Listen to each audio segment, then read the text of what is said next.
Guys, Auburn and Ole Miss will face off inside Jordan-Hare Stadium on Halloween morning.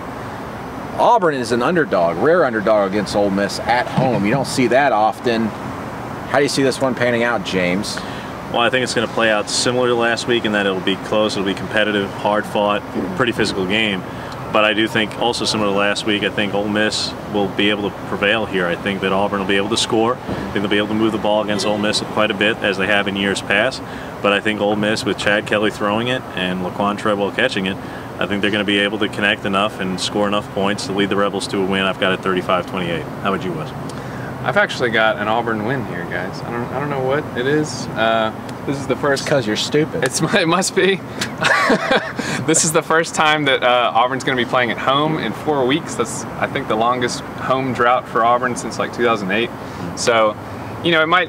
If it weren't at 11 a.m., I think the crowd will be a little more hyped up. But I think the crowd will be into it. Obviously, this team is desperate for a win.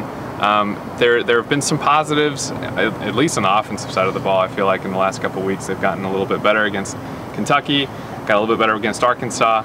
Obviously, it's going to be hard for them to kind of brush off that quadruple overtime loss. That was pretty heartbreaking for this team. But at the same time, playing at home, playing against a team that they've already beaten twice in a row now, Ole Miss. So, you know, I think it'll be fairly high scoring. I think both teams will be able to get some points off. But I think ultimately Auburn will come out with a 31-24 win is what I've got it at. Okay, all right. Oh, I think Chad Kelly's going to be able to have his yards, and I think Laquan Treadwell is going to play like a man possessed after the way everything ended last season in that game. But the difference in this game is going to be the running game, and I don't think Ole Miss can run the ball really against anybody.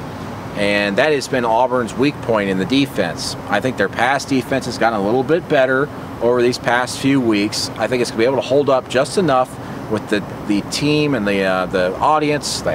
crowd rallying behind them a little bit in the second half. The audience. Hello, thank you. Thank you, football fellas. I think that they're going to be able to rally behind them a little bit. The defense is going to get some stops. And I think the offense, which has been clicking, is going to find some holes in that defense, which has been so good for Ole Miss with the Kimdichie brothers and everybody else.